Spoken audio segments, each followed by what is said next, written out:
The year was 1600. The air across Japan was thick with the scent of gunpowder, ambition, and fear. The Great Division had come, East versus West, and every boy and man in the provinces felt the pull of the coming war. In the remote village of Miyamoto, nested deep within the green hills of the Harima province, one youth felt that pull more violently than any other. His name was Takezo, and he was 17 years old, an age when a boy should be learning patience. But Takezo knew only a blinding, volatile impatience. He was the son of Munisai, a master of the sword, and Jita, a man whose skill was legendary, but whose heart was cold. Takezo had learned the hard lessons of the sword in childhood, not from formal teaching, but from survival. His home life was a series of quick, vicious challenges, his father's expectations a harsh, unrelenting goad. Now, at 17, his body was a coil of muscle and rage, and his movements were a brutal, untamed echo of his father's great skill. He looked like a wild thing, with a mane of coarse, dark hair and eyes that had seen too much blood for his age.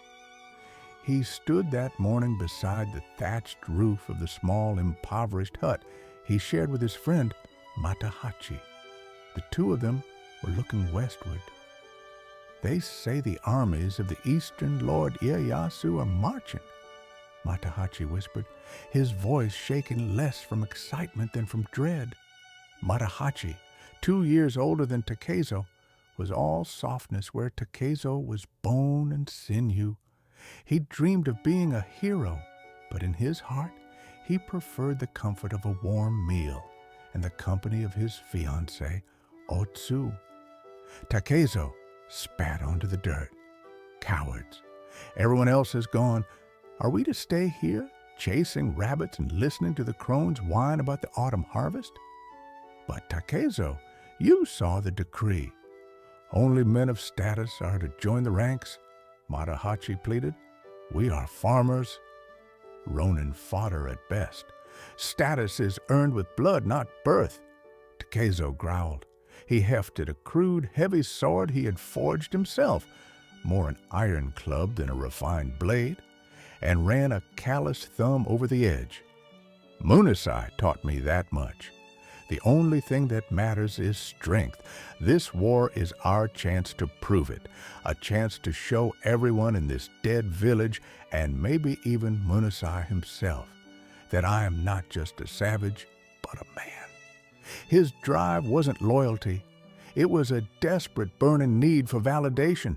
It was the only way he knew. Matahachi sighed, knowing resistance was futile. Takezo was a force of nature, a wildfire waiting for a spark. "And what about Otsu?" he asked, the last anchor of his domestic life holding him back. Takezo paused, his gaze fixed on the horizon, not the village girl. "She is your responsibility, not mine. If you are coming, Matahachi, then come. If you stay, then stay. But when I return, I will return as a samurai, and you will be nothing but a man who chose weeding over glory."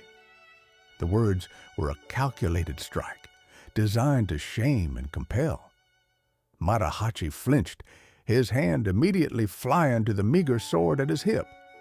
The idea of being left behind, of his fame-hungry friend achieving glory while he remained a simple peasant, was unbearable. "I'm coming," Matahachi choked out, eyes wide with a mixture of excitement and self-pity. "But we ride for the Western Army. Lord Hideyori's forces, they promised great rewards." Takezo offered no encouragement, only a single curt nod. He didn't care whose banner he fought under, so long as there were enemies to cut down. He strapped on a pack containing dried rice and a water skin, his only possessions being the clothes on his back and the clumsy sword in his hand.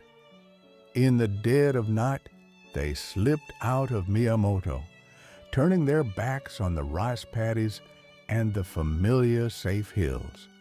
They were not marching with a regiment or a banner. They were simply two boys, driven by a thirst for violence and glory, walking toward the greatest and most consequential battle Japan had ever seen. The journey was swift and brutal. They joined a disorganized stream of stragglers, desperate peasants, and disillusioned ronin heading toward the massive fields of Sekigahara. Each mile stripped away another layer of Matahachi's enthusiasm, replacing it with exhaustion and fear. But for Takeso, the hardship was a kind of purification. His senses sharpened, his focus narrowed, and his anticipation grew into a frightening singular devotion. They reached the outskirts of the battle zone under a slate-gray sky, the scent of rain mixing with the coppery smell of blood. They saw the great, terrifying mass of men arrayed for war. It was not glorious. It was a nightmare of organized chaos, a living engine of destruction.